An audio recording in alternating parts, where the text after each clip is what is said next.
Diatriba de Malaquías y los diezmos. Malaquías lo escribió Malaquías mismo, alrededor del año 430 antes de Jesucristo. Su nombre significa mi mensajero.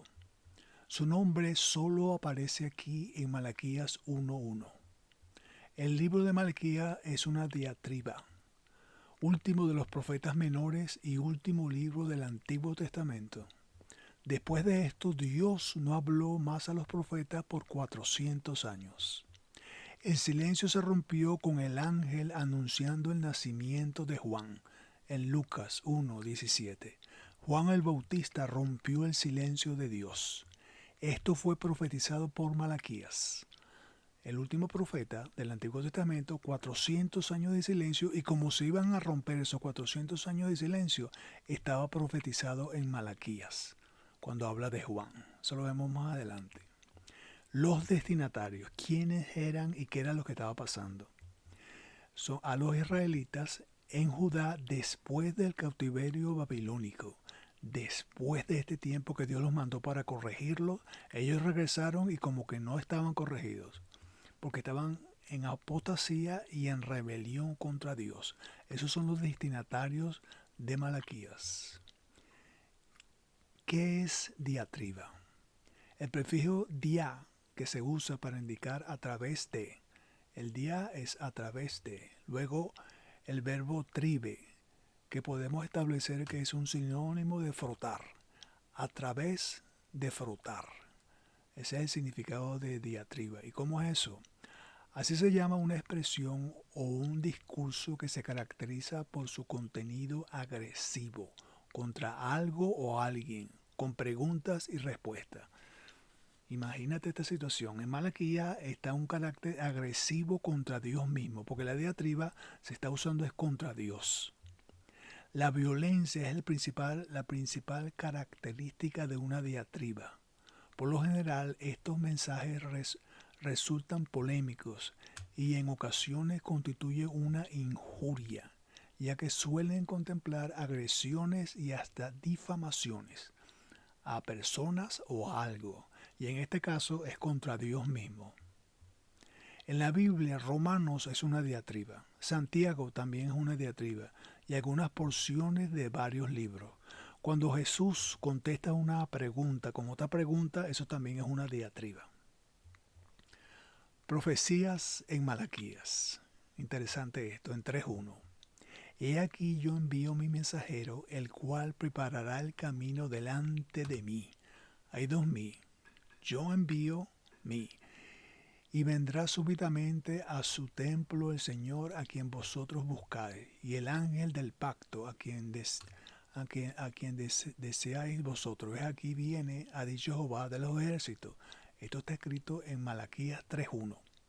Luego Jesús, hablando de Juan, cita este Malaquías 3:1 y dice, porque este es de quien está escrito. He aquí yo envío mi mensajero delante de tu faz, el cual preparará tu camino delante de ti.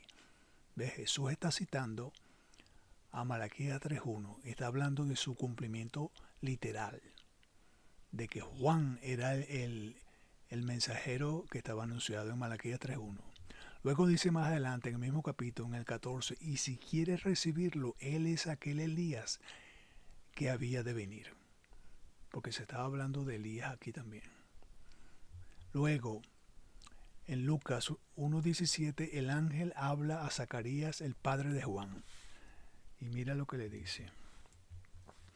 Dice, e irá delante de él con el espíritu y el poder de Elías. Dice que es el espíritu y el poder de Elías, para hacer volver los corazones de los padres a los hijos y de los rebeldes a la prudencia de los justos, para preparar al Señor un pueblo bien dispuesto.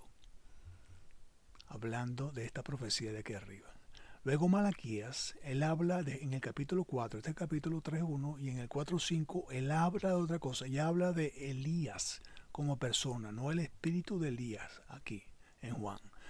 Dice en el 4:5, he aquí yo os envío el profeta Elías antes que venga el día de Jehová, grande y terrible. Él hará volver el corazón de los padres hacia los hijos y el corazón de los hijos hacia los padres. No sea que yo venga y hiera la tierra con maldición. Este es el Elías que va a venir en la segunda venida de Jesucristo. Y esto está hablando acerca de la primera venida de Jesús. Luego Apocalipsis, el contexto afirma de que se está hablando de Elías. Y daré a mis 2 testigos que profeticen por 1260 días vestidos de silicio. Más adelante, en el contexto del capítulo 11, habla de que es Elías. Entonces Malaquías está hablando de la primera venida de Jesús y también está hablando de la segunda venida de Jesús al mismo tiempo. Y enfatiza 2 Elías, el espíritu de Elías en Juan y Elías como persona en su segunda venida. Interesante que cuando Jesús habla de esta profecía, la utiliza literalmente. Es como dice, las profecías que se han cumplido, todas sin excepción, se cumplieron literalmente. Todas. Y además es la única forma de saber si una profecía se está cumpliendo o no. ¿Cuándo? Cuando se cumple literalmente. Por lo tanto, las profecías que faltan por cumplirse se cumplirán literalmente. Entonces, cuando hablamos de profecía es bien fácil, no hay problema en esto porque se toman literalmente. ¿Por qué? Porque se han cumplido todas literalmente. Entonces, tomarlas literalmente y ya está. Por eso que Pedro dice, en 2 de Pedro 1:19, dice que tenemos también la palabra profética más segura, a la cual hacéis bien en estar atentos, como a una antorcha que alumbra en el lugar oscuro hasta que el día esclarezca y el lucero de la mañana salga en vuestros corazones. La más segura. ¿Cómo es que es la más segura? Cuando nosotros la tomamos literalmente. Literalmente. Ahí es que está segura. Luego, palabras clave de Malaquías. Una palabra clave es una palabra que el autor repite. Jehová del ejército está repetido 19 veces. Todas estas palabras Malaquías las repite. Y va en valor de importancia. Jehová del ejército es lo más importante 19 veces. Y cada vez que utiliza una de estas palabras clave, dice algo nuevo acerca de esa misma palabra clave. Si nosotros agarramos maldición, que la repite varias veces en el libro, maldición, maldición, maldición, maldición, cada vez que lo dice, dice algo diferente acerca de la palabra maldición. Es enviada sobre bendiciones por no decidirse de corazón, por robar a Dios, Él hará volver los corazones que no, para no maldecir y todo eso. Está usando una palabra nueva, hace un desarrollo de la idea de maldición y define un desarrollo, agrega siempre una palabra nueva. Mira este ejemplo aquí, vamos a ver si podemos ver este ejemplo. Aquí, este ejemplo.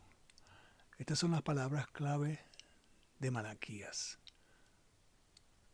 rayadas en todo el libro. La palabra clave, ¿qué está diciendo? Cada vez que la estoy usando. Y aquí también, ¿qué está diciendo? Cada una de las palabras claves utilizadas en Malaquías. Ahí está todo el libro, todo capítulo por capítulo, hablando acerca de Malaquías, todas las palabras que se repiten y qué se dice cada vez que se usa una palabra de esa. Interesante este punto. Ahora, ¿quién pregunta en Malaquías? De todas las preguntas que hay, el que más hace preguntas es Dios. 14 preguntas, el pueblo y después Malaquías. Importante estas preguntas que se están haciendo aquí. Y entonces esta es la diatriba. Aquí entramos directamente a la diatriba y se desarrolla así. Dios viene y afirma algo. Yo os he creado. Dios afirma algo y llega el pueblo y refuta eso. ¿En qué nos has amado?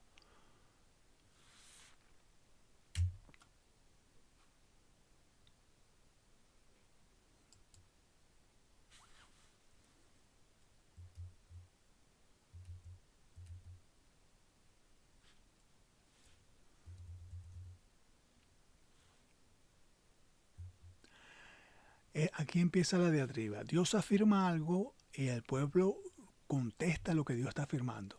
Y Dios responde. Así se va la diatriba, una discusión. Lo primero que pasa es que Dios les dice, yo os he amado. Y el pueblo refuta eso que Dios está diciendo. Dice, ¿en qué nos has amado? Es como decirle a Dios que es mentiroso, que eso no es así. Y Dios responde, dice, vuestros ojos lo verán. ¿Verán qué? Que yo os he amado. Y así empieza la diatriba. Violenta, acusando a Dios y refutando todo lo que está diciendo. Dios afirma, menospreciáis mi nombre. ¿En qué hemos menospreciado tu nombre? O sea, que es mentira lo que tú estás diciendo. En que ofrecéis sobre mi altar pan inmundo, le responde Dios. Después Dios afirma de nuevo, en que ofrecéis sobre mi altar pan inmundo. Ellos toman esta misma palabra del 1.7, esta misma afirmación de Dios, y dice, ¿en qué te hemos deshonrado? En el 1.7, refutando lo que Dios está diciendo. En que pensáis que la mesa de Jehová es despreciable. En eso lo han deshonrado. Y se sigue la discusión. Este pueblo está en apostasía y en rebelión contra Dios. Y esto no se ve simplemente en el libro. Uno lo lee y se le pasa todo esto por alto. Otra afirmación, Dios dice, habéis hecho cansar a Jehová con vuestras palabras. Y ellos refutan eso. Y le dice, ¿en qué te hemos cansado? En que decís cualquiera que hace mal agrada a Jehová. Dios siempre le responde. ¿Ve? Otra vez Dios afirma, volveos a mí y yo me volveré a vosotros. Tremenda misericordia de Dios. Que lo que dice aquí es que se vuelvan a Él. Porque están aquí discutiendo contra Él, diciendo que todas estas afirmaciones no es verdad, están viniendo contra Él. Y Dios podría venir en juicio contra ellos, pero Dios agarra y les dice de que no, de que se vuelvan a mí. Y entonces dicen, ¿cómo hemos de volvernos? ¿Robará el hombre a Dios? Es una pregunta de Dios. Él refuta esta afirmación con una pregunta. ¿Robará el hombre a Dios? Pues vosotros me habéis robado, dice Dios. Y ellos refutan eso. ¿En qué te hemos robado? En vuestros diezmos y ofrendas. Luego dice, vuestras palabras contra mí han sido violentas. ¿En qué hemos hablado contra ti? O sea que todo lo que está diciendo Dios no es, según ellos. Habéis dicho por demás es servir a Dios. Y esto es otra pregunta del pueblo. ¿Qué provecho, qué aprovechará que guardemos su ley y que andemos afligidos en presencia de Jehová de los ejércitos? Ellos siguen refutando a Dios. Ahora esta afirmación, que aquí es donde sacamos los diezmos. Cuando dice, ¿acaso robará el ser humano a Dios? Ustedes me están robando. Y todavía preguntan, ¿en qué te robamos? En los diezmos y en las ofrendas. Todo en la versión internacional. Y aquí cuando dice la palabra y, está hablando de que los diezmos están en la misma condición que en las ofrendas. Porque dice y. Ahora,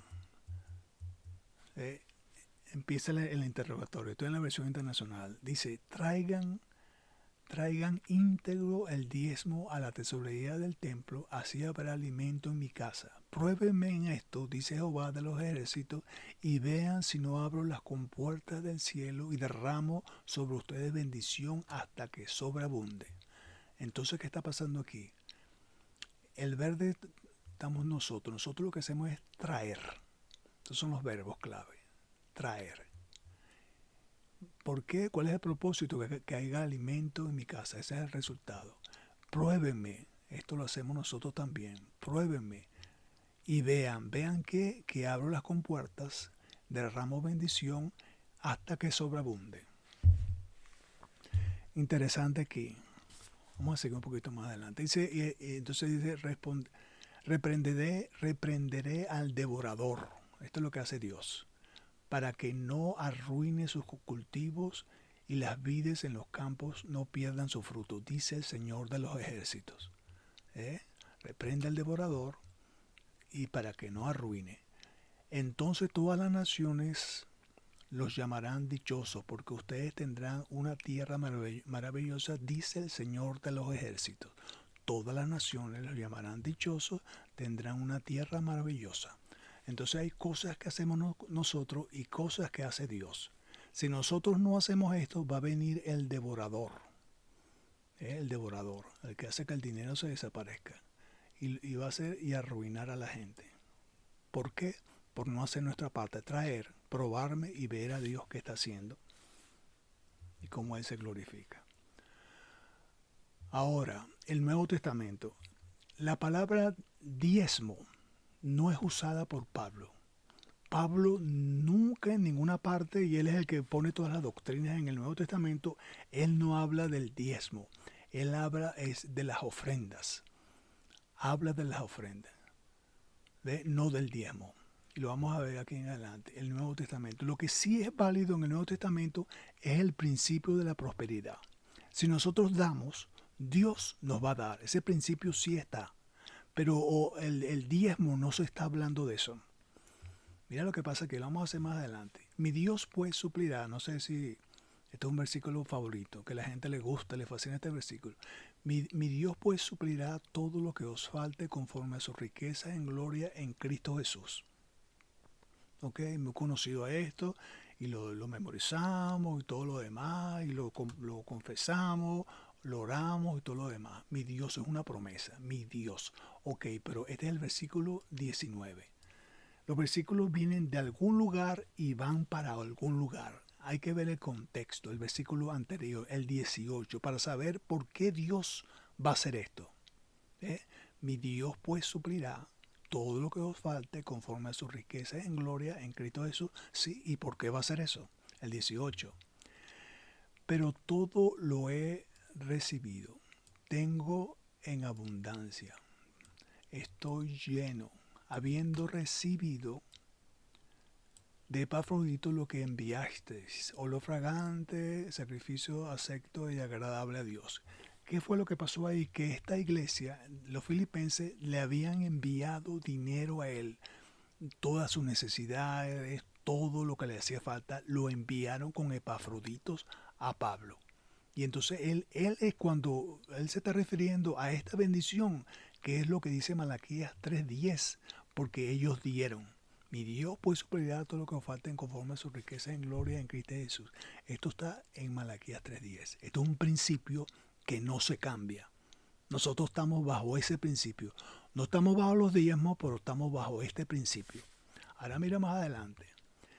Recuerden esto, que, dos puntos, el que siembra escasamente cosechará. O sea, el que da poco va a recibir, Dios le va a dar poco. Y el que da más, Dios le va a dar más. ¿Ves? Porque esto es lo que dice Malaquías 3:10. Escasamente cosechará. Y el que siembra en abundancia cosechará. Esto es un principio mantenido. Y esto está en cuanto a diezmo y ofrenda.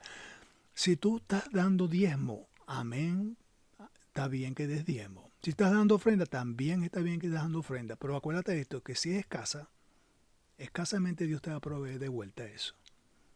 Y si es abundante, entonces Dios te va a proveer en abundancia. Cosechar, aquí lo dice. Y se está basando en Malaquías 3:10. Ahora, mira este detalle. Estamos en 2 Corintios 9, versículo 7. Cada uno debe dar, ¿qué dice aquí? Según lo que haya decidido en su corazón. Así es que debe dar. Es una alabanza voluntaria al Señor.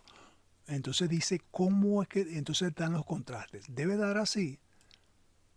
¿Ok? Así es que debe dar según lo que haya decidido en su corazón. Entonces dice, ¿cómo no darlo?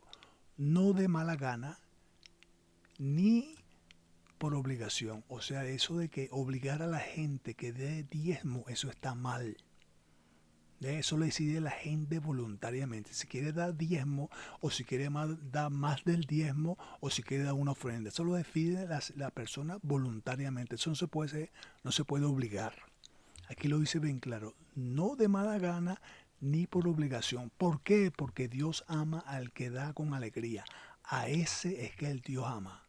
Al que da con alegría. Y este da con alegría, ¿por qué? Porque sabe que el dinero todo es de Dios. Todo le pertenece a Dios. Luego dice el 8, y Dios proveerá con generosidad todo lo que necesiten. ¿Ves? ¿Por qué? Porque Dios con alegría lo decidió en su corazón, no de mala gana, ni por obligación, no lo obligaron. Y entonces, ¿qué va a pasar? Otra vez, 3:10. Mi Dios proveerá con generosidad todo lo que necesiten. Entonces siempre tendrán todo lo necesario y habrá bastante de sobra para compartir con otros. Imagínate tú esto. No es para asegurar nuestra vida, para tener siempre dinero por si acaso. No, aquí dice para compartir con otros. Una reacción en cadena. ¿Por qué? Porque el dinero es de Dios y nosotros lo estamos administrando. Entonces es interesante ponerse a ver esto. Pablo no enseña sobre el diezmo en ninguna parte, en ningún lugar. Él lo que enseña es de ofrenda y lo está haciendo aquí en 2 de Corintios. No se puede obligar a la gente. A la gente no se puede obligar que no, que tienes que dar diezmo, que no, eso no se puede hacer. Eso tiene que decidirlo la gente en su corazón. Porque Dios bendice al dador alegre. La apostasía de los sacerdotes. En realidad lo que estaba pasando era esto. Era un desprecio al nombre de Dios. Los sacerdotes de Malaquía. Falta de reverencia, falta de compromiso, enseñanza errónea y corrupción moral. Totalmente corrompido. Y nosotros podemos caer en la misma cosa igual. Entonces Dios ama al dador alegre y nuestra ofrenda y nuestro diezmo tiene que ser algo voluntario.